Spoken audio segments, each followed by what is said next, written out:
Boa noite, graça e paz, amada igreja. Queria convidar os irmãos para abrirmos no Evangelho de João, Palavra de Deus, Evangelho de Cristo, em João, capítulo 2. Nós vamos ler do versículo 1 ao 12, a Palavra de Deus.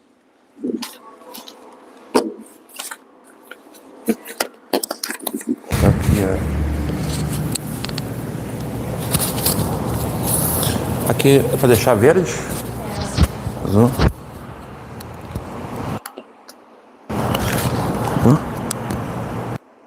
Sim.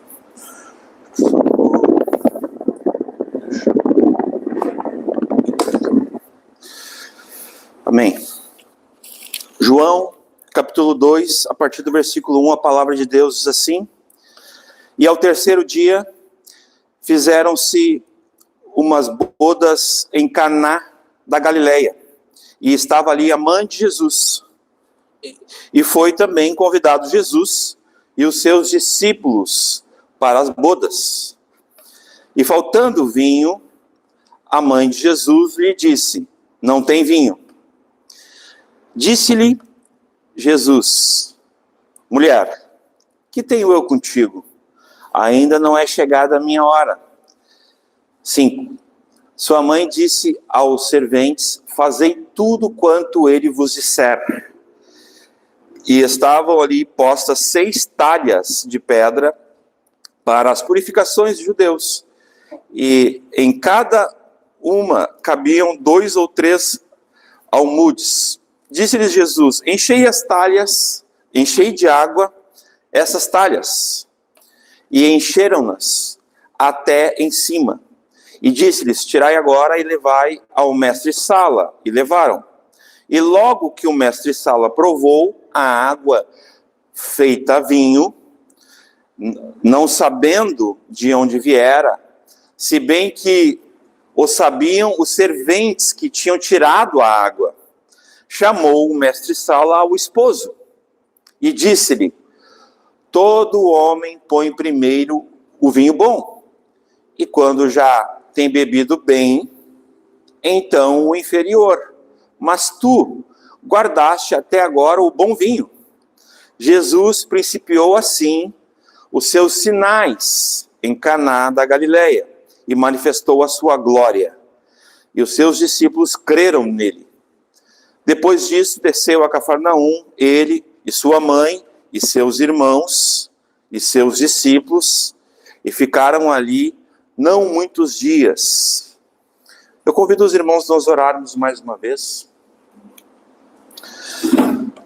Senhor Deus, pedimos ao ouvir a Tua palavra, a Tua voz essa noite, que sejamos ensinados pelo Senhor, pelo Teu Espírito Santo, Pai, nos edificando, nos santificando essa noite com a Tua palavra, a Tua verdade, Senhor, trazendo sobre nós a libertação necessária, a fé necessária, o quebrantamento necessário, o arrependimento dos pecados necessários.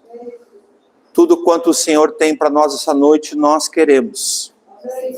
Abrimos nossos corações, nossa mente, para receber como uma terra fértil a semente que é a palavra de Deus.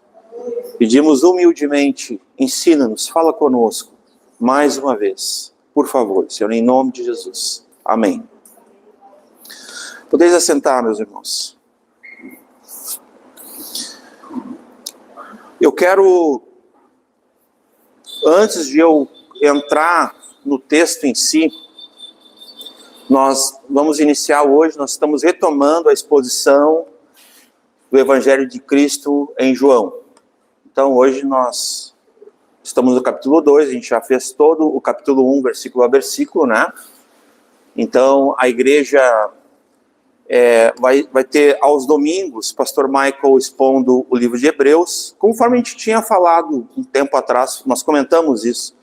Concomitantemente eu vou estar expondo João nas quintas, e o pastor Michael Hebreus nos domingos, e nós vamos estar um bom tempo assim com a exposição purinha das Escrituras, né? Entendemos nesse momento isso, o pastor Michael conversou comigo, e cá estou eu para servir, né, nesse serviço, na palavra de Deus, né, na exposição do Evangelho de João.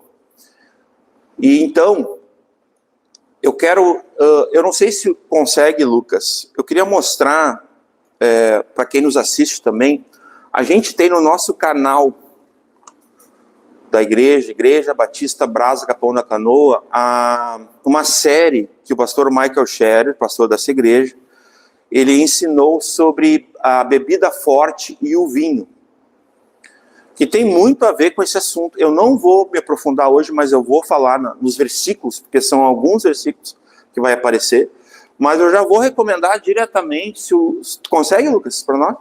Tá bom. Nós vamos mostrar aqui a fonte, aqui dessa igreja mesmo, nas Escrituras,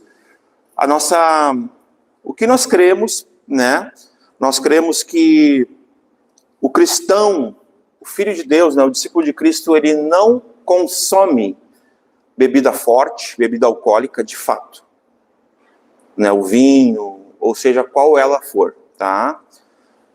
Nós cremos que há uma transgressão e nisso nós entendemos que é um pecado, que é um dolo, que é um erro, biblicamente falando. E aqui está a série, ó.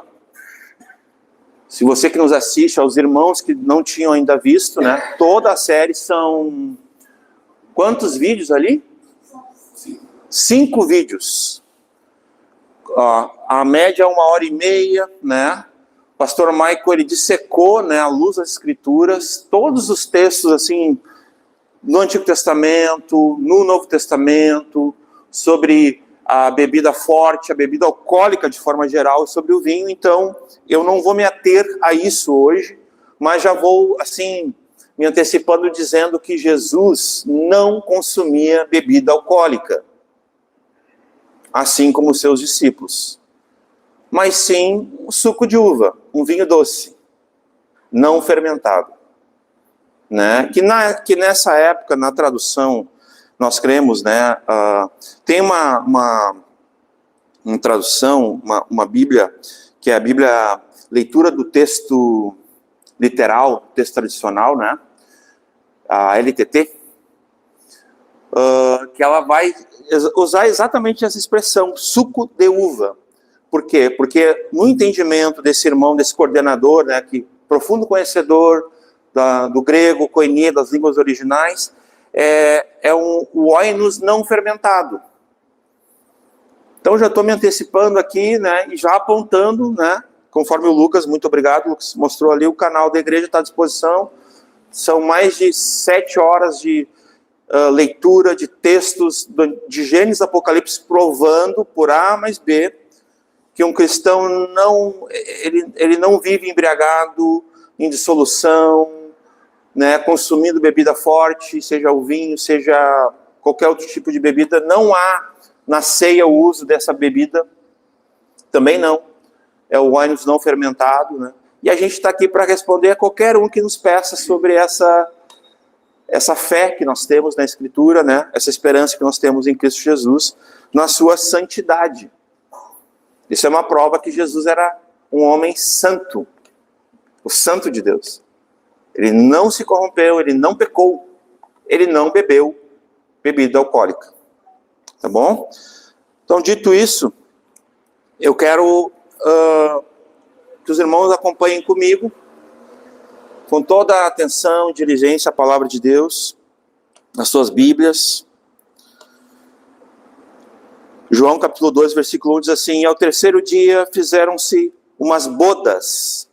Aqui nós estamos falando de um casamento, de uma celebração, de núpcias, né? Então os nubentes ali, os noivos, né? Eles tinham um estágio, tem um estudioso que ele estudou profundamente a história do povo da época, dos discípulos, né, do povo hebreu, né, dos judeus, tá? O nome dele é Larry Richards, e ele explica que existia 2 momentos no casamento. Agora eu vou falar do casamento. Amém? Glória a Deus. O primeiro momento era o noivado, biblicamente falando, que era uma espécie de um contrato entre as duas famílias. Um combinado. Onde o noivo assumia todas as despesas naquela época, né? Ele tinha total 100%, né, das despesas para poder firmar esse contrato e para receber a sua noiva dos pais, né? Então, o casal que já noivava era considerado, naquela época, ele já era considerado, meus irmãos, marido e mulher. Tem um detalhe aí. Há algumas pessoas que não entendem assim, então não é uma unanimidade. Eu penso que sim, já era entendido assim, né? Eu não vivi naquela época, mas eles eram considerados marido e mulher. Essa união em si, ela acontecia também numa festividade de 7 dias, em média. E pasmem, todos os dias tinha um banquete, tinha um investimento. 7 dias, irmãos. Tá? Um casamento. Não era 7 casamentos. Então, quer ver? Eu vou dar um exemplo para vocês. Vamos abrir rapidamente em Juízes 14, para vocês terem um parâmetro, assim. Nós vamos ler ali do 10 ao 18. Juízes 14, olha lá. Descendo, pois, seu pai, aquela mulher fez Sansão ali um banquete, porque assim os moços costumavam fazer. Então, vejam, Sansão aqui estava noivo. Então, quem é que fez o banquete? Sansão, né? E sucedeu que, como viessem, né, trouxeram 30 companheiros para estarem com ele, e disseram depois, Sansão, né, eu vos darei um enigma para decifrar, né, se nos 7 dias, acompanhem comigo aqui, atenção, ó, das bodas, então aqui a gente consegue enxergar o quê? O casamento. Essa celebração, essa semana de festividades das núpcias, né? Eu vos darei 30 lençóis e 30 mudas de roupa. Só até aí tá bom, né? Eu queria mostrar mais essa questão do período em que se dava essa festividade. Porque eu não vou me deter muito nisso, né? Eu tenho algumas coisas que eu quero falar sobre essa questão. Por que é importante nós falarmos assim das bodas, do casamento, aonde Jesus vai operar um milagre, onde Jesus... Porque, primeiramente, meus irmãos, Jesus escolheu operar o seu primeiro milagre num casamento. Isso tem muito significado. Não é pouco, não. Vamos abrir rapidamente em Gênesis 2:24. Que aqui nós encontramos a primeira vez que Deus institui a instituição da família. Portanto, deixará o homem, o seu pai e sua mãe, apegar-se à sua mulher. Eu já quero até aproveitar que a gente está aqui, eu vou aproveitar aqui e já vou trabalhar o versículo 4 concomitantemente. Por quê? Porque no versículo 4 tem uma polêmica de entendimento que as pessoas não entendem por que Jesus chamou a sua mãe de mulher. Acham desrespeitoso, né? Inclusive algumas bíblias, elas traduziram por senhora, justamente para se opor ao original. E não é falta de respeito. Como é que Deus chama a mulher na sua criação? Como é que o homem chama a mulher a primeira vez que ele a vê? Esse é o parâmetro para nós, sim ou não? Amém, irmãos? Então, que tipo de falta de respeito há em tu chamar, no caso de Jesus, já um adulto, já um homem, e ali Jesus tinha uma situação, como é o primeiro milagre, é o primeiro sinal, Semeion, que significa maravilha, a manifestação de Jesus. Jesus também está dizendo ali, de uma certa forma, entendo assim, meus irmãos, para a mãe dele assim, mãe, a partir de agora, é um paradoxo, porque ele diz, não é chegada a hora ainda, ele vai dizer logo depois, né? Mas ele está falando da crucificação, da morte e ressurreição. Essa é a hora que ele está falando ali. Mas é a hora de ele se revelar ao mundo, é a hora. Ele inicia o ministério público, é chamado assim na teologia e na Bíblia também, Jesus inicia, ele vai principiar, está tudo no texto, né? Realizando esse sinal. Então, é meio libertador, assim, é quando o pássaro sai do ninho, sabe aquela história quando o filho casa, a filha casa, é mais ou menos isso, meus irmãos, que está acontecendo. Embora seja no casamento, eu aproveitei o ensejo, mas Jesus aqui, é interessante que não é mencionado que José, já não é mais falado sobre José há algum tempo já na Escritura. E Jesus era o primogênito, era o mais velho dos seus irmãos. E era natural numa família, nessa tradição judaica, que o filho mais velho, ele assumia não o posto de marido da sua mãe, mas o posto de cabeça da casa. Era muito comum. Até hoje é comum em algumas famílias. Às vezes o pai falta, quem assume é o primogênito. De uma forma assim, uma liderança moral, mas também institucional, de certa forma, né? E aqui, tanto que a gente vai ver no texto isso. Eu já vou mostrar depois, nós vamos enxergar isso no texto. Então, o que está acontecendo? Nós vemos que lá no início, a mulher, ela não está sendo chamada aqui de noiva, de esposa, ela está sendo chamada pelo nome pela qual Deus a criou, né? Vamos olhar mais claramente aqui, ó, a criação da mulher. Gênesis, capítulo 2, 21. Gênesis 2, 21. Então o Senhor Deus fez cair um sono pesado sobre Adão, e este adormeceu e tomou uma das suas costelas e cerrou a carne no seu lugar, e a costela que o Senhor Deus tomou, do homem, formou uma mulher. Então, mais uma vez, há falta de respeito em chamar Maria, né, no caso ali a mãe, né, na carne de Jesus, de mulher, na cultura do povo, na cultura judaica, na cultura bíblica? Não, meus irmãos. Isso fica por conta da cabeça, da interpretação de algum tipo de leitor, de algum tipo de ideia. E fato é que as Bíblias, né, elas mudaram para senhora, como se elas estivessem se opondo ao que está aqui no original. Então já estou aqui já refutando essa questão, mostrando para vocês que a Bíblia chama ela, inclusive depois quando ele vai elogiar ela, olha lá, 23, olha que legal, que Deus vai lá, faz a mulher, formou a mulher, trouxe Adão e disse Adão, aí Deus chamou ela de mulher. Agora olha só Adão, esta agora é osso dos meus ossos, é carne da minha carne, e será chamada, vocês? Mulher. Respeitosamente, originalmente.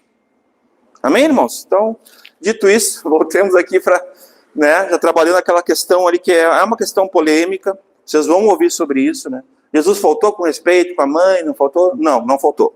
Jesus era muito respeitoso, era um bom filho. Era o filho de Deus, ele era perfeito. Né? Por que também falar do casamento, meus irmãos? Hebreus 13:4 diz que seja venerado entre todos o casamento, seja honrado.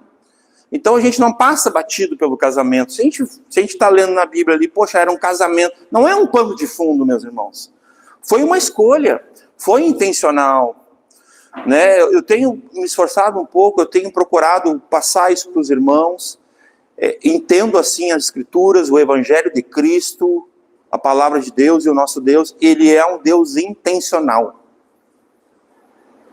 Até que provem ao contrário, para mim, Deus não age no acaso. Jesus queria estar ali. Ele foi convidado. As pessoas queriam que ele estivesse ali. Também por propósito e desígnio de Deus. Então, o casamento, ele está sendo honrado por Jesus, né? Obrigado, venerado seja entre todos o matrimônio, o casamento, né? O leito sem mácula, né? Essa primeira parte que eu estou me detendo, né? A gente sabe que nessa época atual, nós temos aqui a 1 Timóteo 4:3, vou ler rapidamente, mas parece que a gente tem uma volta dessas dessas contradições antibíblicas, dessas heresias até mesmo, que vão direto contra os princípios fundamentais da fé, sobre a família, sobre a igreja, sobre o homem, sobre a mulher. Olha o que diz, ó, proibindo o casamento e ordenando, né, a abstinência de alimentos. Mas, ó, proibindo o casamento. Vamos parar nessa primeira vírgula. Então, isso aqui está se repetindo atualmente. A gente tem uma desconstrução, tanto do homem, quanto da mulher, quanto do casamento, meus irmãos. É um ataque ao casamento. E eu quero fazer um comentário aqui. Eu não sou contra a festa de casamento. Pelo contrário. Eu acredito, lendo esse texto, falo humildemente isso, que para mim Jesus está validando a festa de casamento. Mas, eu quero só fazer um parênteses. Talvez, eu acho que uma festa de casamento, ela pode colocar um casal, inicialmente na sua caminhada, em dívida. Já começa o casamento enforcado. Isso também eu acho extremamente perigoso e errado. Deixar claro isso também, tá? Mas eu consigo enxergar que Jesus ele está honrando o casamento com a sua presença e ele está validando sim a festa do casamento. Glória a Deus, pela festa do casamento. Porque é bíblico, é uma celebração que precisa ser honrada. Assim como a instituição, assim como o casamento. Mas desde que ela seja uma festa, que ela seja bem planejada e ela não traga dano no início e no decorrer do casamento. Que fato é, eu e a Aline podemos dar muitos testemunhos para quem quiser conversar com a gente, de pessoas que a gente até aconselhou, que depois casaram e ficaram anos e anos depois amargando as dívidas, quase separaram por causa da festa de casamento. Pasmo. Porque não tiveram sabedoria, só pensaram em agradar o... E aquela história é tudo verdade. É tudo verdade. Vai lá, come, bebe, depois fala mal. É tudo verdade. Não pensa que é... Não, é tudo verdade mesmo. Vamos falar mal, é bem assim, tá? E é interessante, meus irmãos, porque Jesus, nessa figura, embora ele esteja ali como um convidado, ele é o noivo, a igreja é a sua noiva. E a gente consegue ver que Jesus, ele realizou, e aqui eu já vou concluir essa questão do casamento, né? Esse ministério terreno de Jesus, ele começou realizando um sinal no casamento, esse ministério público, quando ele se revela, né? Mas a história humana, eu anotei assim, ela vai terminar no casamento. Olha que interessante. E a Escritura, lá na primeira instituição, também aponta para um casamento, lá em Gênesis. Então não tem como a gente passar aqui, e Jesus, no terceiro dia, estava nas bodas e tal, e não fala mais no casamento. Não tem como fazer isso, meus irmãos. Pela importância que tem a instituição, a celebração e a união do homem com sua mulher dada por Deus, porque a esposa vem do Senhor. Como diz a Escritura, os bens e a casa vem dos pais, mas a esposa vem do Senhor, como está escrito. E do final da história humana, né? O povo de Deus vai celebrar as bodas do Cordeiro. Não vai ser as bodas de Caná, que apontava para as bodas do Cordeiro. Amém? Apocalipse, eu concluo 19:9. Pastor Michael expôs, nós temos a exposição de Apocalipse, versículo a versículo, olha lá. Eis que escreve, bem-aventurados aqueles que são chamados à ceia, né? A mesa do quê? Do casamento, das bodas do Cordeiro, né? Que é quando Cristo, o noivo, vem buscar a sua noiva, a sua igreja. Isso aponta diretamente, meus irmãos, para a relação de Cristo com sua igreja. Glória a Deus. Então vamos lá. Aqui no versículo 1, nós temos só um detalhezinho. Por que Caná da Galileia? Porque existe mais de uma Caná. Então ele está mostrando exatamente que essa aqui é a Caná da Galileia. As outras não são tão famosas, mas existem mais umas duas, até onde eu sei, são 3. Essa aqui é a famosa, digamos assim, né? É a que ficou conhecida por causa do nosso Senhor. E por causa desse casamento. E estava ali a mãe de Jesus. Versículo 2, né? ali ele faz uma referência. E foi também convidado Jesus e os seus discípulos para as bodas, para o casamento. Meus irmãos, eu ia fazer, eu não consigo, essa semana eu estou assim, ó, Deus está cuidando de mim. Eu ia fazer uma listinha de próprio punho, assim, ó, lista de convidados para o casamento, 2 pontos, daí eu ia botar assim, primeiro, Cristo. Depois eu ia botar uns nomes assim, meio... Jesus foi convidado.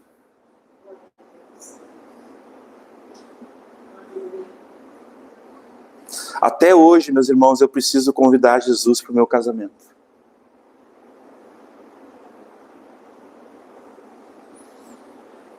Preciso da presença dele no meu casamento. Até hoje. Pessoal de quase 20 anos. Jesus se faz presente. E aqui é interessante porque ele é um versículo que ele tem a questão de Jesus ser convidado, mas os seus discípulos, e aqui, meus irmãos, é aqueles 6, não eram os 12 ainda. Não estava o time completo também. Ainda estava era só 6, né? Era aqueles que a gente leu lá no capítulo 1. Era aqueles 6. Então não estavam os 12 ainda. É interessante que eles recém tinham conhecido a Jesus. Ok? Então quer dizer que eles não precisaram ficar 1 ano estudando a palavra com o pastor Michael. Não precisaram ficar 1 ano vindo no culto de ensino, apesar que o culto de ensino aqui é sempre há 3 anos é sempre os mesmos que vêm, né? E é sempre os mesmos que não vêm. Mas ok, fica por minha conta isso aí.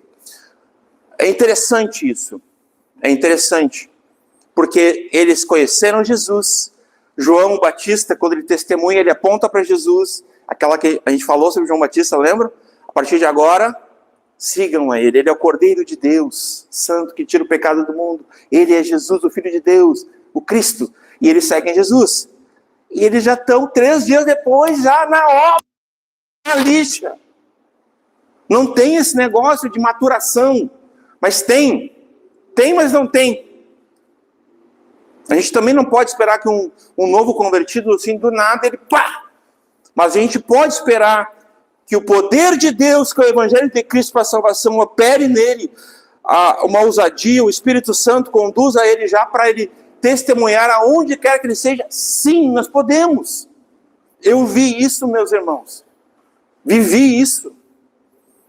Nos anos 80, nos anos 90, eu lembro como se fosse hoje, era comum. Se convertia lá o maninho, o Lucas e o André chamavam ele para andar junto. Na outra semana ele já estava testemunhando, já estava lá pregando. Isso era muito comum. Nos anos 80, 90, não é saudosismo. Fato é que também há os mal gerados, a gente sabe. Aqueles que ainda não se tornaram, a gente sabe que ainda não são. Tem muitos que estão no meio da igreja e não passam de simpatizantes. Ainda não são discípulos.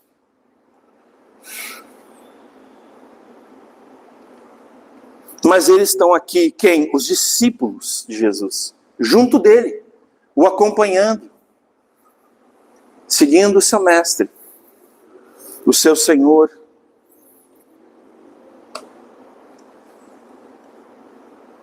Jesus deve ser convidado para estar na mesa da nossa casa, no centro da nossa relação. A maior necessidade que nós temos, meus irmãos, a gente pode sentir falta, sabe? Às vezes pode ser que a gente tenha falta de ter uma casa, de ter dinheiro, de ter um trabalho, de ter um carro. Não tem problema, não é um pecado. Mas essas coisas não se comparam a tu ter a falta de Jesus. Jesus, ele não se compara a isso, meus irmãos. A gente jamais passe por tribulações, por aflições, ainda que a gente possa... Meus irmãos, a gente vai padecer, a gente vai sofrer. Quer ver uma coisa? Abram comigo Marcos 4, pastor Maico também, esposo do Evangelho de Marcos. Vamos ler a partir do 35. Foi falado, foi orado hoje, foi cantado hoje nesse sentido. Olha só, acompanhem comigo, com atenção. E naquele dia, sendo já tarde, disse-lhes: passemos para o outro lado. E eles, deixando a multidão, o levaram consigo, que foi o pedido dele. Era intencional. Repito isso. Assim como estava no barco. E havia também com ele outros, barquinhos. Olha agora o que vai acontecer. E levantou-se um grande temporal de vento. E subiam as ondas por cima do barco, de maneira que já se enchia. Imaginem vocês, lá no... Eu não sei que mar que era esse, era o da Galileia, agora não lembro, mas dos mares, possivelmente, já se enchia. Pode passar, Lucas? Olha que interessante. E ele estava na polpa, dormindo sobre uma almofada. Olha só Jesus, o nosso Senhor, o Criador do universo, todo-poderoso. Estava tirando uma cesta, cochilando, numa almofadinha. Gaúcho, professor, tu fazer uma almofadinha, Jesus ali na tua almofada? O Gaúcho fez várias almofadas para nós. Sempre sou grato por isso lá para casa. E despertaram, dizendo-lhe: mestre, não te se dá, tipo, tu não te importa, não te se dá, a CF, às vezes meio que eu trava, não te se dá, tu não te importa que nós pereçamos, Tu não está importado com a gente está aqui, vamos morrer, apavorado, Vamos lá, Lucas, obrigado. E ele, despertando, repreendeu o vento e disse ao mar: cala-te, aquieta-te. E o vento se aquietou e houve grande bonança. Aí ele repreendeu aqui como Criador, como Deus, a natureza. Agora olha o outro versículo. Agora ele vai repreender os discípulos. Vamos lá, Lucas, obrigado. E disse: por que estás assim temerosos? Como não tendes fé? Não é verdade? E sentiram um grande temor e diziam uns aos outros: mas quem é este? Quem é este? Meus irmãos, vocês conseguem ainda, ao ouvir essa palavra, essa história, vocês conseguem ainda se arrepiar, sentir o quão poderoso é o Senhor? Vocês conseguem sentir o que eles estão sentindo? Imagine-se naquele barco, cada um de nós aqui, meus irmãos. Quem é este que até o vento e o mar lhe obedecem? A presença de Jesus no nosso barco, a presença de Jesus no nosso casamento, entendeu? Não há o que temer, porque nós vamos padecer, meus irmãos. Em primeiro lugar, Jesus precisa ser convidado. Ali o 1 e o 2 a gente viu isso. Já no 3, mesmo quando Jesus está presente, pode ser que a gente sinta temor, medo, tristeza na nossa humanidade. Nós não estamos proibidos disso, meus irmãos. Nós somos advertidos. Às vezes, inadvertidamente, assim, a gente não é intencionalmente, a gente vai sentir medo. A gente vai ficar triste, a gente vai sentir abatido. Mas a gente tem que continuar crendo, meus irmãos. Mesmo sem entender. O que não pode faltar dinheiro, pode faltar até o que comer. Pode faltar. Mas não pode faltar a presença do Senhor. Jamais pode faltar. No nosso casamento. Mesmo quando Jesus está presente, é possível que nós estejamos em plena tempestade. Com águas turvas, temporal. No mundo, 3 aflições. Passareis por tribulações, Mas tem de bom ânimo. Eu venci o mundo.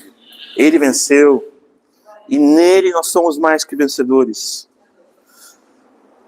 tudo podemos em Cristo, que nos fortalece, meus irmãos. Faltou ali o 3, né?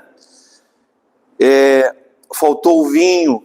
Ali a mãe de Jesus, ela era alguém conhecida talvez, não fala mais de José e tal, mas pode ser que seja um parente, eu estou inferindo aqui ao texto, não tem problema, pode ser que seja um conhecido da família de Jesus. Porque ela é comunicada. E aqui eu fazer um alerta, nesse aspecto eu reconheço aqui, eu confesso, André, as mulheres elas têm uma graça que o homem não tem, né, às vezes, né? Elas percebem detalhes e coisas que o homem não percebe. Em muitas situações a mulher ela vê isso aqui que Maria viu. Eu sei disso. Né? Eu sou de uma família de muitas mulheres, eu muito vi na minha mãe e muito eu vejo na minha esposa isso. Um olhar, uma lente que eu não tenho. E reconheço isso. E faltando vinho, a mãe de Jesus, né, que foi de repente procurada, ou que ela reparou, não diz que ela foi procurada, de repente ela viu, né? Que é bem coisa da mulher. É isso que eu quis dizer, né? A mulher vê isso. Né? Ela foi até Jesus, porque já não tinha mais José. Foi nesse aspecto que eu falei anteriormente, que era o primogênito, era o mais velho, já tinha uma liderança. Por que ela foi até Jesus também? Eu não vou deixar aqui uma coisa, um lapso no entendimento. Vamos abrir rapidamente. Por que ela foi até Jesus? Vamos abrir em Lucas, no capítulo 1, a partir do 26. Vamos ler alguma coisa aqui sobre... Vamos ver qual era o conhecimento de Maria, a mãe. O que foi comunicado? Vamos lá. Ó. E no 6º mês foi o anjo Gabriel, enviado por Deus, a uma cidade da Galileia chamada Nazaré. A uma virgem desposada com um homem cujo nome era José, da casa de Davi, e o nome da virgem era Maria. E vindo o anjo até ela, ok, irmãos? Atenção, disse, salve agraciado, o Senhor é contigo, bendita és tu entre as mulheres. E vendo ela, né, turbou-se muito com sua palavra, e considerava que que saudação seria essa. Disse-lhe então o anjo, Maria, não temas. Ela ficou turbada, ela ficou assim, opa, o que eu fiz? Ai de mim, tipo assim, né? Porque achasse graça diante de Deus. Pode passar. E eis que em teu ventre agora começa a informação que ela recebe. Então Maria não era uma desavisada de quem era Jesus. Não, meus irmãos. Ela foi a primeira a ser avisada. José também, né? Precisou receber uma visita, né? E ser avisado. Darás à luz a um filho e chamarás o seu nome Jesus. E esse será grande e será chamado Filho do Altíssimo. E o Senhor Deus lhe dará o trono de Davi, seu pai. E reinará eternamente na casa de Jacó, e seu reino não terá fim. E disse Maria ao anjo, como se fará isso, visto que não conheço homem algum? Ainda naquela, né? E respondendo o anjo disse, descerá sobre ti o Espírito Santo e o poder do Altíssimo te cobrirá com sua sombra, né? Por isso também o santo, né? Que de ti há de nascer, aqui já aponta para Cristo novamente, o santo, né? Que de ti há de nascer, será chamado o Filho de Deus. Então, vocês estão percebendo aqui as informações que ela está recebendo, irmãos? Vamos até o 38, acho que está bom ali, até o 38, vamos lá. Obrigado. E também Isabel, tua prima, concebeu um filho, né, em sua velhice, e é este o 6º mês, que é estéril, que era chamado estéril, porque para Deus nada é impossível. Daí ainda dá um testemunho ali, né, sobre o milagre, né?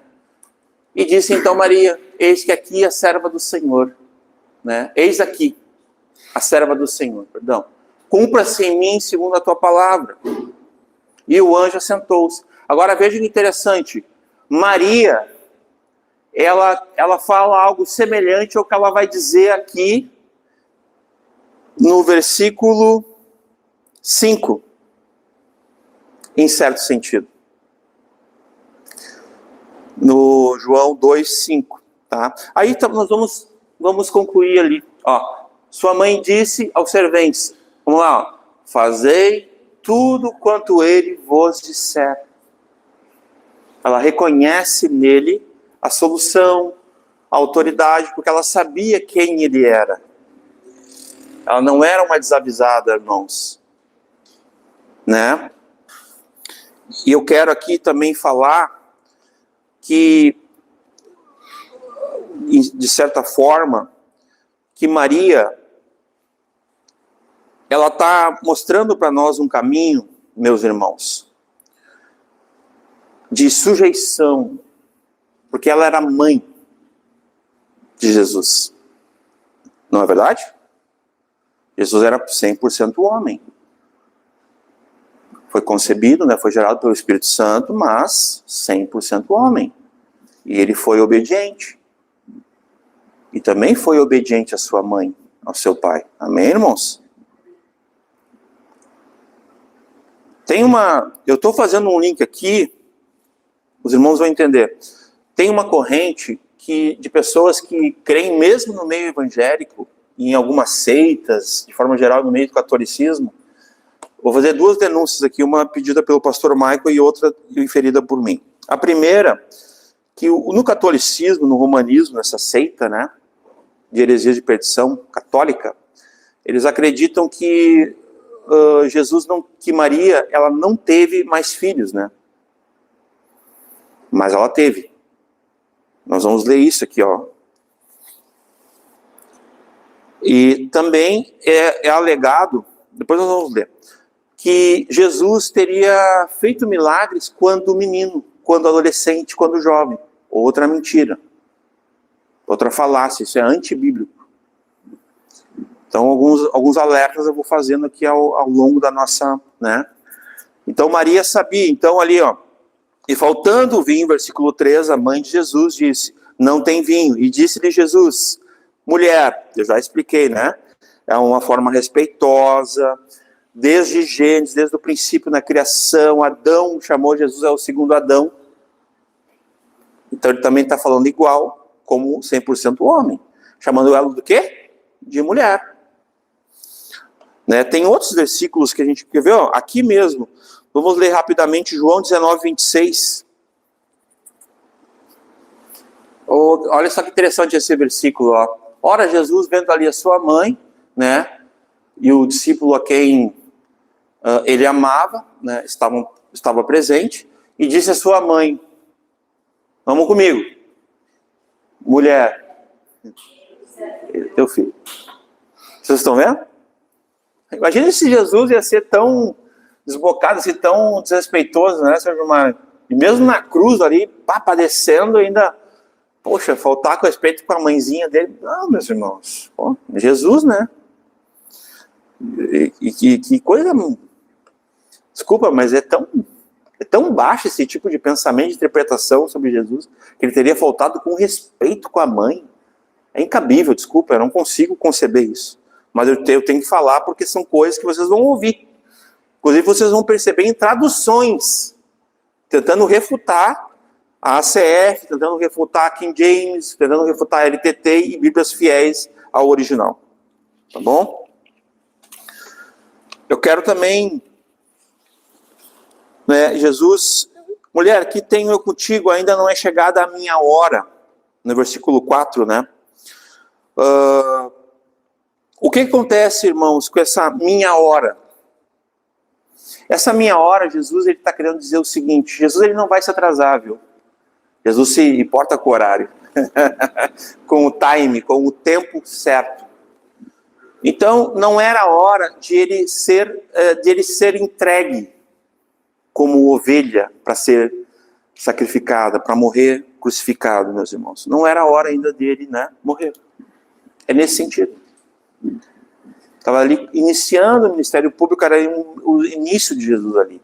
É nesse aspecto que ele está também corrigindo, porque Jesus aqui, ele é Deus, 100% Deus, e ele sabe, ele é dono do tempo, ele é dono dos dias, ele sabe quando, meus irmãos.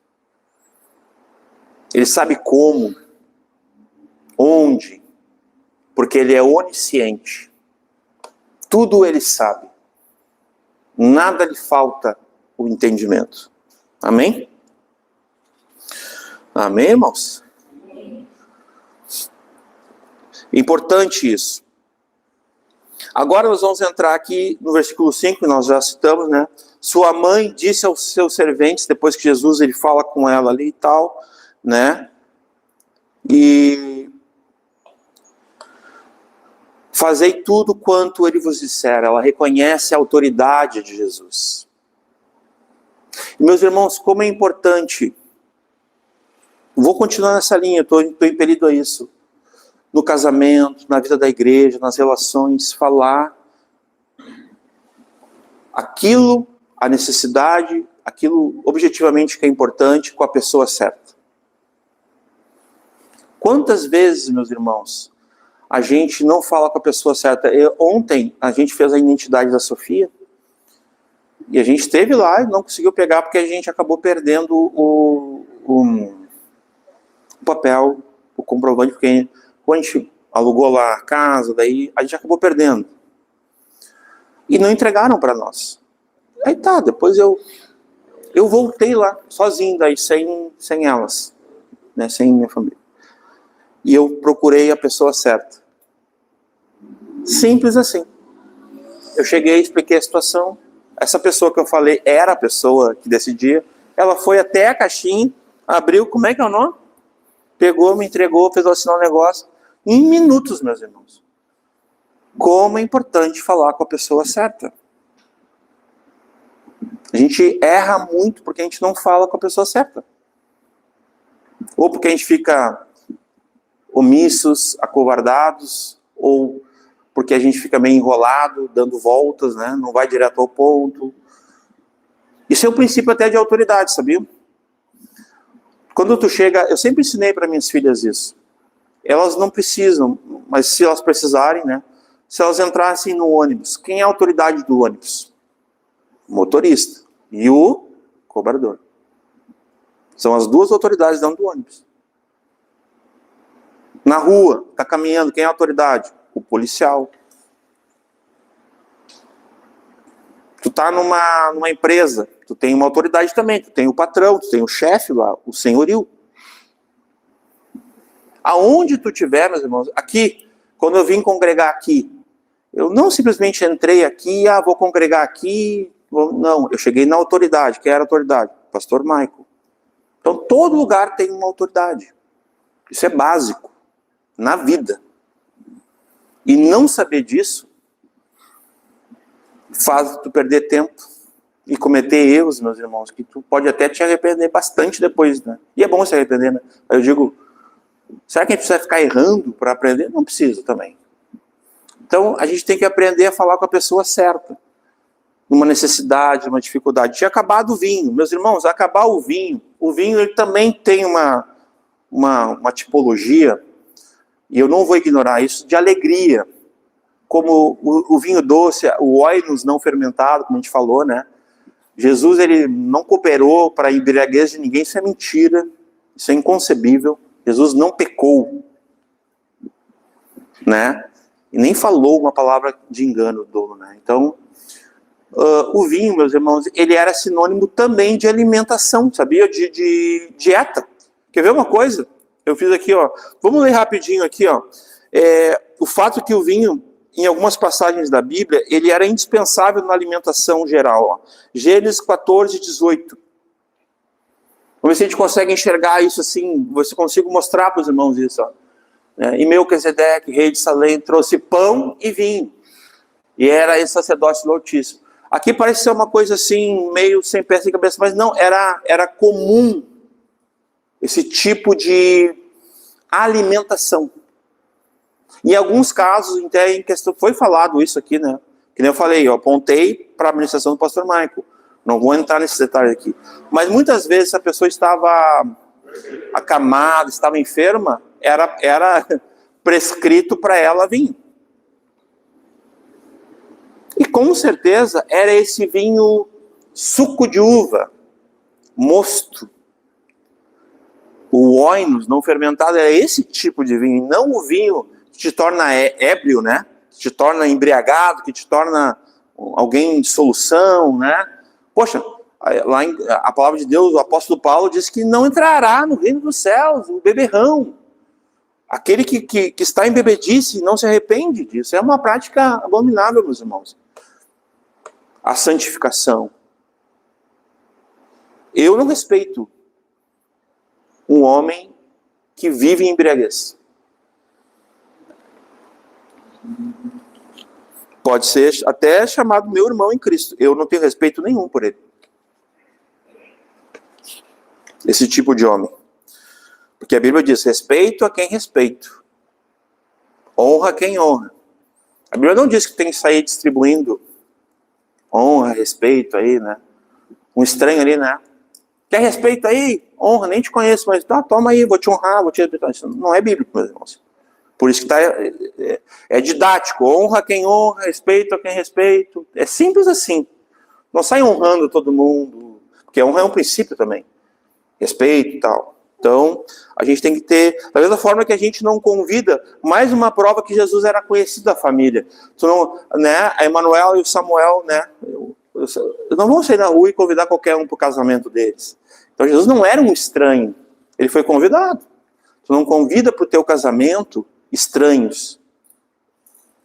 Tu não tem esse tipo de relação. Mas uma prova que Jesus, ele era para estar ali, ele foi convidado. Foi intencional. Então, tem mais texto ali, mas eu quis mostrar para vocês que o vinho, ele fazia parte de uma dieta também. E era algo saudável. E eu entendo que era tipo o mosto, tipo realmente o suco, o vinho doce e o suco de uva. Mas tá bom aí. A gente tem bastante ministração sobre isso, eu não vou... Vamos voltar ali. Nós precisamos diagnosticar o problema e falar da urgência, da necessidade com a pessoa certa. E isso a gente aprende aqui nesse texto com Maria, que sabia quem era Jesus, não era desavisada, não era desinformada. Ela conhecia Jesus. Nós conhecemos Jesus? Não precisa responder para mim. Você conhece o Jesus da Bíblia? Não esse Jesus cultural, né? A gente volta e a gente fala aqui, né? Aquele que está escrito, aquele que falou, né? Quem crer em mim, como diz as Escrituras, né? Você conhece esse Jesus bíblico? O que a Bíblia fala sobre ele? Então, se você conhece, você com certeza vai querê-lo na sua vida, no seu casamento, na igreja onde você congrega. E você vai conhecê-lo, vai reconhecê-lo, né? Vai honrá-lo. Então, que a gente sempre venha diagnosticar, seja onde nós estivermos o problema, a gente fale com a pessoa certa, mas a gente sempre busque a presença e a sabedoria de Jesus. Versículo 6. Ali a gente vê que os servos, eles obedecem, né? Aí fica uma lição para nós também, meus irmãos. Às vezes Jesus vai falar com a gente através da palavra, do Espírito Santo, porque Deus fala de várias formas. Deus fala pelo Espírito Santo, Deus fala pelas Escrituras, né? E nas Escrituras ele vai falar pelas profecias, pelas promessas e tal. E Deus fala pelos conselhos. Aqui nos conselhos a gente pode entender os conselheiros. Ou seja, Deus fala também através do teu irmão. Deus fala através de anjos, de sonhos, de visões. Deus fala. Amém, irmãos? Pode ser que às vezes a gente esteja com o ouvido meio entupido, não ouvindo, ou meio endurecido. Ou a gente não seja maus ouvintes, né? A gente não tenha diligência no ouvir, humildade no aprender. Mas Deus está sempre falando, Deus está sempre ensinando. E é importante a gente fazer tudo quanto Ele vos disser. Uma coisa que a gente tem que agradecer a Maria. Primeiro que ela aceitou, né, com humildade ser, ela falou, eis-me aqui, né, ela foi humilde, né, para conceber a Cristo, né. Mas também, olha o conselho que Maria deu, meus irmãos. Fazei tudo quanto Ele vos disser. Meus irmãos, Isso aqui todo pai, toda mãe deve seguir, é uma cartilha. E às vezes a gente nem vai entender. Os filhos, né? As minhas filhas, às vezes acontecem umas situações ali, e aí a gente vai lá e fala, né? E orienta, elas não entendem nada, ficam e questionam e tal. Eu falei assim, ó, vocês não estão entendendo agora, mas lá na frente vocês vão entender. E vão agradecer. Que é livramento de Deus, que é zelo, que é amor, que é correção, né? Todo pai, ele disciplina e corrige a todo filho a quem ama. A exemplo do nosso Deus, meus irmãos. E não aos bastardos. A quem não é filho. Fazei tudo quanto ele vos disser. Que belo conselho para um discipulador, para uma discipuladora. Quando tu for abrir a Bíblia para ensinar alguém. Que belo conselho, meus irmãos. Um versículo, né? Fazei tudo quanto ele vos disser. Te imagina isso daqui a uns anos falando isso para Ana? Filha, vai para a palavra, vai jejuar, vai orar e faz tudo o que o Senhor te falar. Entende? Que exemplo fica para nós aqui. Mesmo sem entender. A gente não precisa entender para obedecer. A gente precisa crer. É diferente. Precisa ter fé. Amém? Versículo 6. E estavam ali postas 6 talhas de pedra para as purificações, onde eles se lavavam, né, para poder comer. E alguns vão ir um pouquinho além disso, mas tem uma figura da lei aqui, tem, e da questão da graça, mas eu não vou entrar nisso. Eu vou ficar bem na literalidade do texto aqui. Aqui era para eles se lavarem, meus irmãos. Era para eles se purificarem, de certa forma, exteriormente. Mas Jesus, ele traz uma limpeza interna, profunda, amém? Real, libertadora, salvadora. A limpeza de Jesus é interna, é de dentro para fora, não é externa. Estavam ali umas postas 6 talhas de pedra para as purificações de judeus, e em cada uma cabiam 2 ou 3 almudes, né? Essas talhas de água aqui cabia mais ou menos uns 100 litros em cada uma, dá uns 600 litros, até onde eu lembro, de água. Que interessante, né, meus irmãos? Jesus está operando um sinal, uma maravilha, um milagre, porque faltou o vinho. E, meus irmãos, pensa assim, ó, de repente tu não entendeu ainda, vou falar uma coisa importante agora. Faltar vinho, que faz parte da alimentação, da festividade, da dieta num casamento, era tipo acabar com o casamento literalmente. Entenderam agora? Era grave, irmãos. Sabe quando tu convida alguém para almoçar na tua casa e acaba a comida, as pessoas estão com fome ainda? Não dá uma vergonha? Agora tu imagina numa festividade. Aqui a pessoa não se programou bem, né? Quem estava responsável que não se programou bem, acabou o vinho, gente. Isso aí é gravíssimo. Tem uma gravidade aqui, isso aqui não está aqui por acaso. Jesus salvou o casamento.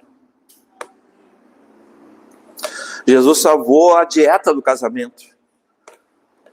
Jesus alimentou o casamento. No 7, e disse-lhe Jesus, encheis de água essas talhas. E encheram até em cima. E disse-lhes, tirai agora e levai ao mestre-sala. E levaram. Vocês estão vendo a obediência aqui, a fé? Porque a obediência sempre vai ser um fruto da fé. Tu obedece porque, a princípio, porque tu crê, meus irmãos. Algumas vezes nós já comentamos aqui, a pior forma de entendimento, a menor forma, a mais medíocre forma de entendimento é aquela que vem pela obrigação. Quando tu é obrigado, tu não entende quase nada. É horrível. Quando alguém te obriga, assim, sabe? Mas ao contrário disso, a maior forma de entendimento é o amor. É pleno. Se tu ama, tu crê, tu obedece, é o fruto. Essa é a melhor forma de entendimento, porque amamos ao Senhor, nós cremos nele, nós nos sujeitamos, nós obedecemos a ele. pelo conhecimento, pela fé das Escrituras, por ouvir. Maria, ela deu esse conselho porque ela ouviu as informações que ela precisava sobre Jesus. Fazei tudo que ele vos manda, porque ele é o Filho de Deus. Ele é o Salvador do mundo. Ela sabia quem ele era. Tudo que o anjo falou. Então eles fizeram exatamente, tirai agora e levai ao mestre. E levaram, então eles obedeceram. 9. E logo que o mestre Sala provou a água feita em vinho, não sabendo, né, de onde viera, se bem que o sabiam os serventes, né? Eles sabiam, né, de que tinham tirado a água, né? Chamou o mestre Sala ao esposo. Lembra que eu falei que o responsável pelo banquete, pela festa, pela cerimônia era o noivo, né? O esposo. Viu que aqui já chama ele de esposo, ó. Por isso que eu falei aquela hora, né? Na cultura já dava, no contrato lá, da núpcia já dava como esposo e, né? Era sério o negócio, né? Aliás, é sério, perdão. E 10. E disse-lhe, todo homem põe primeiro o vinho bom. E quando já tem bebido bem, olha que prestando atenção nessa expressão, então o inferior. Mas tu guardaste até agora o bom vinho. Tem um detalhe aqui, meus irmãos. A gente já sabe que Jesus não cooperou com a bebedice de ninguém. Nós já sabemos que eles não estavam embriagados, porque a Bíblia não fala que eles estavam embriagados. A Bíblia fala apenas que eles beberam bem. Ou seja, eles tinham bebido bastante. E provavelmente era um suco de uva, era um vinho doce, era um oinos não fermentado. Eu vou tirar isso, eu vou dizer assim, era. Não provavelmente, era isso. Não tinha ninguém embriagado. E Jesus não cooperou para ninguém embriagar. Jesus não embriagou ninguém. Isso é imputar a Jesus um pecado. Isso é um pecado nosso. Se nós cremos que Jesus fabricou no milagre, foi um milagre literal, meus irmãos. Ele manipulou, ali é Deus, 100% Deus, o Criador. Ele transformou a água em vinho. Não importa o que os liberais, os tradutores pensam. Jesus mudou a natureza. Ele manipulou. Ele pegou, era água, quando foi servido, era vinho. Esse é o poder do Deus Criador. Isso aponta lá para Gênesis, para a criação de tudo. Literal. A gente não pode conceber que Jesus patrocinou uma embriaguez coletiva, numa celebração, num casamento. Isso é inconcebível, meus irmãos. Isso é pecado. Inferir isso a Jesus, por mais ignorância que seja, é um pecado inconsciente. Então, também. E nós vamos conhecer irmãos queridos que creem assim. Duro é isso, meus irmãos. Irmãos que creem assim, que Jesus teria bebido e teria produzido bebida alcoólica. Misericórdia. Para mim, biblicamente falando, é imputar a Jesus um pecado que ele não teve, injustamente. E não diz que eles estavam embriagados, diz que eles beberam bem. Beberam.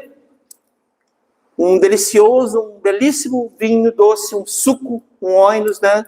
Não fermentado, ali um mosto. E ponto, meus irmãos. É isso. Um sucão. Sucão não, isso aí é tangue, né? Ou que suco. Mas um suco de uma vinícola boa, né? Num parreiral decente, né? Pô, tem uns sucos que vão combinar, né? Dá vontade, né? Ah, o cara toma assim, até quando cheira já entra nas narinas, já dá o cara, né? É bom demais, o suco purinho, assim, concentrado e tal. É maravilhoso, meus irmãos. E era isso que Jesus bebia. Jesus não era um beberrão. Quem disse que Jesus era um beberrão eram os fariseus, os hipócritas. Aqueles que eram inimigos da cruz. Que tentaram ser legalistas com Jesus, dizendo que ele era beberrão. Poxa! E muitos compartilham desse pensamento hoje, infelizmente, na igreja do Senhor. Né? Que não seja nessa igreja aqui, creio que não. porque nunca foi ensinado assim, mas em igrejas amadas que eu conheço, amigas, pastores amigos meus, pensam de forma errada, por não conhecerem as Escrituras, por terem acesso a traduções. Vocês vejam agora as implicações que tem. Traduções bíblicas cooperam para esse desatino, para essa distração, e para esse erro teológico, e esse pecado, e essa transgressão, e tudo isso.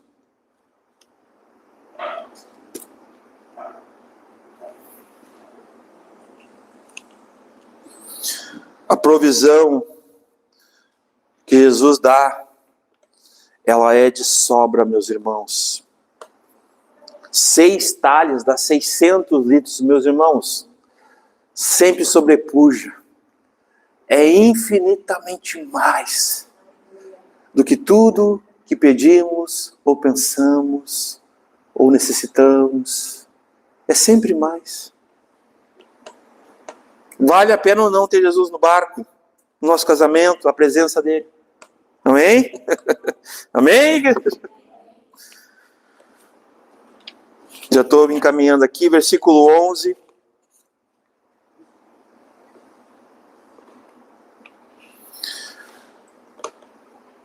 É interessante que no 11, né? Vamos ler o 11. Jesus principiou, né? Isso me lembra muito do princípio, me lembra muito de Gênesis. Aqui, novamente, 100% Deus. 100% homem, 100% Deus. Jesus é o Criador. Ele principiou assim os seus sinais em Caná da Galileia. Eu sempre gosto de dar um exemplo assim, um sinal ele nunca é um fim em si mesmo. Já repararam? Preciso ir no hospital, né? Aí eu vou até a Paraguaçu, tem uma placa ali, um sinal. Santa Luzia. Se eu chegar até a placa, eu cheguei no hospital? Entenderam? Então o sinal ele sempre aponta, ele é um meio para te chegar no local. Para te chegar no médico, ok? Então é nesse aspecto que os milagres de Jesus, a gente vai orar aqui, alguém vai dizer, eu preciso que ore por lá a dona Dalva, que está enferma, precisa ser curada para que seja salva. Amém. Deus pode curá-la? Deus pode. Ele é o mesmo que era, que é e que há de vir, e Ele é poderoso, Ele pode curá-la para salvá-la. Ou também Ele pode curá-la e ela também se perder. A questão é, Ele é Deus, Ele pode fazer o jeito que Ele quiser. Mas fato é que o milagre em si, ele sempre aponta para Jesus como o solucionador, o salvador. É sempre aponta para a salvação. Nesse aspecto, é importante entender isso. No livro de João, não tem só 7 milagres, 7 sinais, como alguns falam. Tem bem mais. Quase o dobro. Se não é mais. Agora eu não me lembro exatamente, mas é um... A gente fez a conta uma vez, né? Agora me fugiu, agora devia ter olhado. Mas não é 7 não. Alguns 7 milagres lá, né? É mais, irmãos, tá? É mais, não é 7 não, é mais, tá? E todos eles precisam apontar para Cristo. A finalidade é o Salvador. E veja bem, a salvação não é um fim em si mesmo. Não é.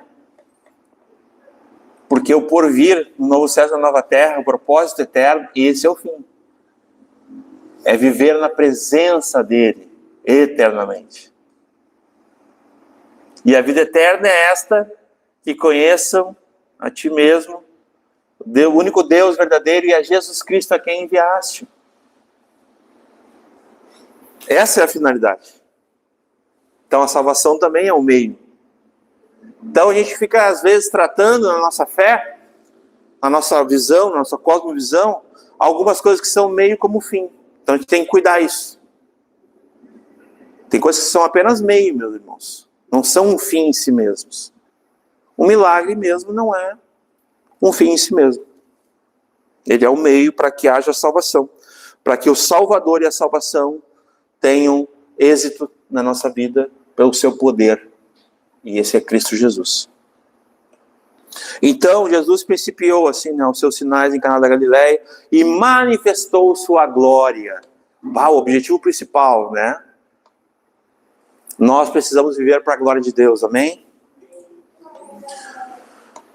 Mesmo quando o Senhor opera a gente precisa reconhecer que aquilo é para a glória de Deus. Ele disse isso. Ele manifestou isso para a glória de Deus. Tem uma finalidade importante aí. Os seus discípulos creram nele. Eu quero ler aqui, eu sempre lia no início, mas eu deixei para ler nessa parte, João 20, nós vamos ler o versículo 30 e 31, a gente já está encaminhando, meus irmãos. Olha lá, e Jesus, pois, operou também, em presença dos seus discípulos, muitos outros sinais, que não estão escritos nesse livro. Agora preste atenção, estes, porém, foram escritos para que creiais que Jesus é o Cristo, o ungido, o Filho de Deus, e para que crendo tenhais vida em seu nome. Então essa aqui é a finalidade, essa é a finalidade de Jesus, essa é a finalidade da Escritura, essa é a finalidade para as nossas vidas, para que nós sejamos salvos e tenhamos vida em seu nome. Amém. Precisamos aguardar esse tempo certo, Jesus, ele sabia o tempo certinho de operar ali, de iniciar o sinal, Quando ele foi, ele falou com ele, tá, então é agora, tá, então Jesus não se atrasa, meu irmão, segura firme aí, retém a esperança, retém a confissão, tá difícil, meus irmãos, mas fica firme. Jesus não se atrasa, ele vai agir no tempo certo. Precisamos obedecer prontamente Jesus sem questionar, somente pela fé.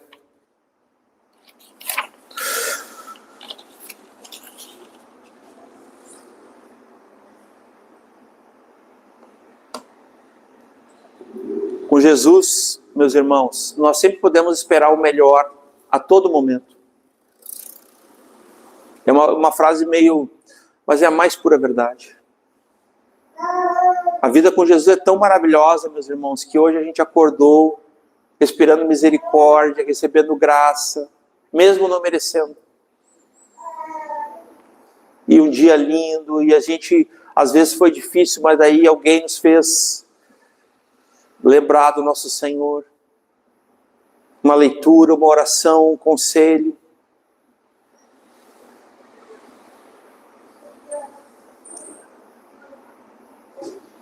Os seus discípulos creram nele.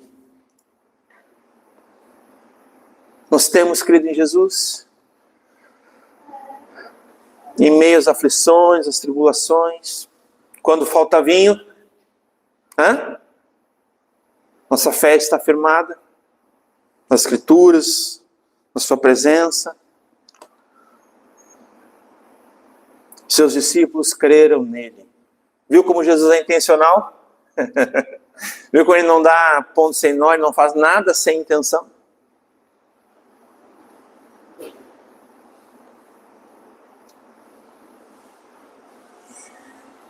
gente precisa entender isso, que Jesus, o melhor sempre está por vir, Mas de fato já chegou. Já, e às vezes ainda não, porque em partes ele é tudo o que nós precisamos. Tudo está nele. É suficiente, temos contentamento, não falta nada. Nunca vai faltar o vinho. Nunca vai faltar, meus irmãos. No casamento, na igreja, na nossa vida, sempre vai ter o sustento. Depois disso, versículo 12. Desceu a Cafarnaum ele, sua mãe e seus irmãos. Aqui para desmistificar, o que os católicos, essa seita prega, Jesus teve irmãos, Maria teve mais filhos. Aqui é literal, não é primo, não é discípulo, não. Eram os irmãos de sangue. Era a mãe, seus irmãos, a família de Jesus, terrena. Os católicos dizem que Maria não teve filhos, Jesus não teve irmãos. Mentira. Heresia. Jesus teve. Maria teve filhos, Jesus teve irmãos, ele era o primogênito. O mais velho. e seus irmãos e seus discípulos. Então o próprio texto deixa claro, olha lá, ó. Depois disso desceu a Cafarnaum, ele quem? Jesus. Quem? Sua mãe. Quem? Seus irmãos de sangue. Quem? Seus discípulos. Está aí o bonde, o bando. Está formado. Depois de ter ido lá e testemunhado e glorificado a Deus, ele desce com os seus. Amém? E ficaram ali não muitos dias, né? Eu até separei aqui, eu vou ler e concluo agora.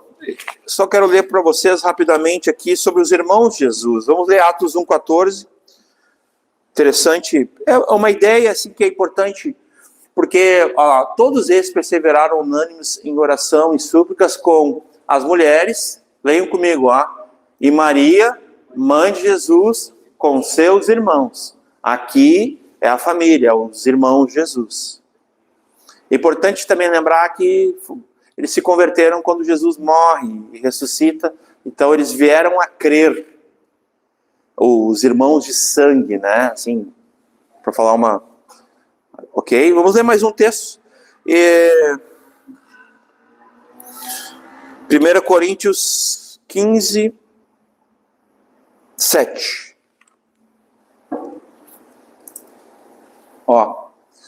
Esse Tiago aqui é o irmão de Jesus,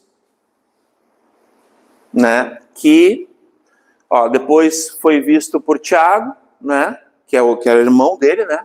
E depois por todos os apóstolos. Então tem um destaque aqui para um dos irmãos dele, né? Então eu queria ler esses dois versículos sobre os irmãos de Jesus.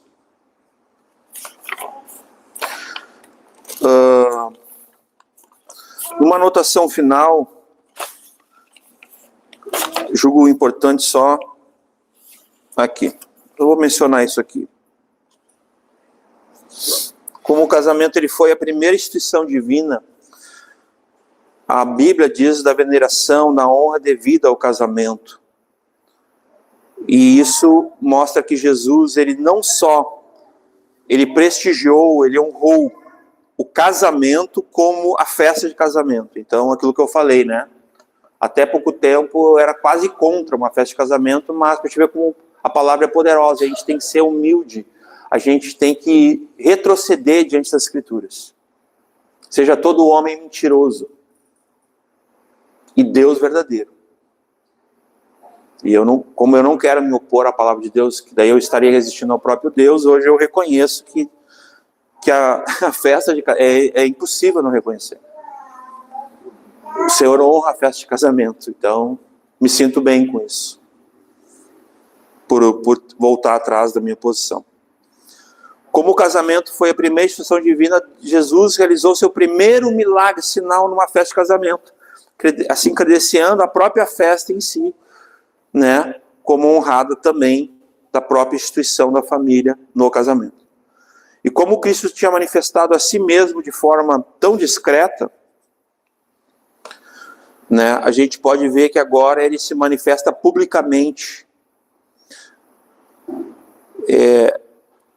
Discreta, ele teve fome, ele jejuou, foi tentado, venceu sozinho. Mas daí publicamente ele já começa servindo ao próximo.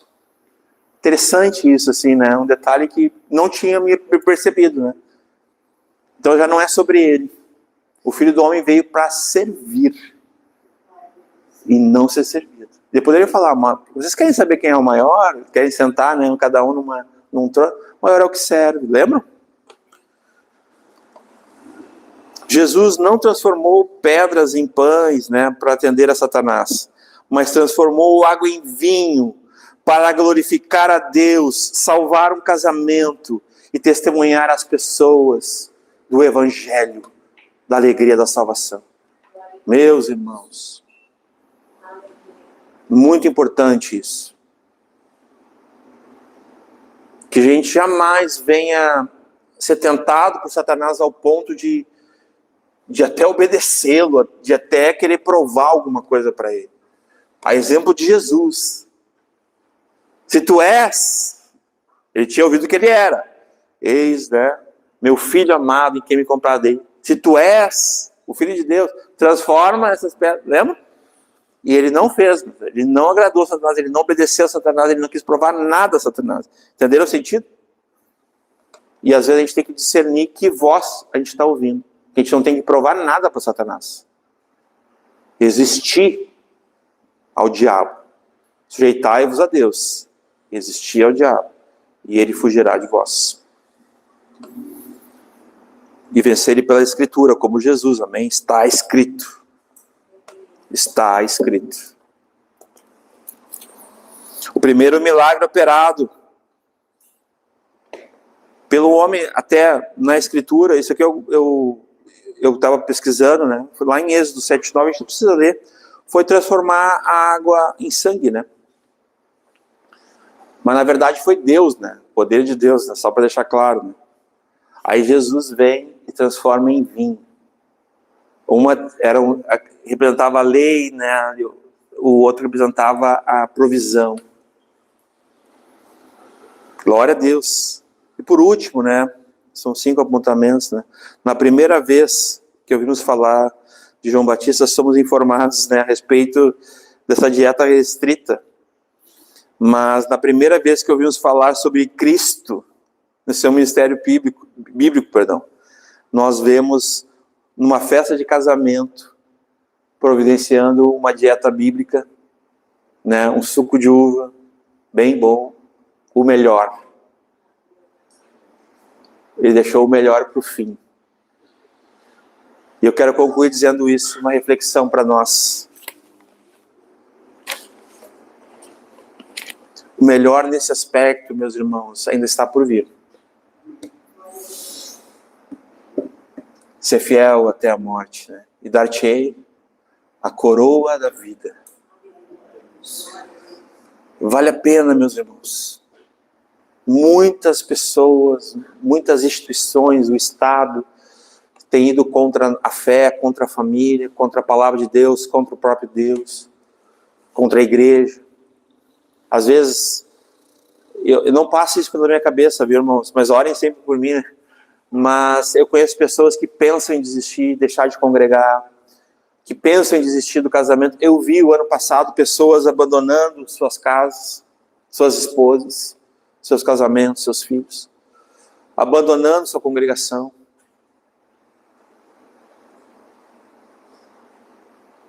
Meus irmãos, vale a pena. Custe o que custar, meus irmãos. Permaneça. Não seja daqueles que retrocedem. Nós não somos, amém? Nós não somos daqueles que retrocedem.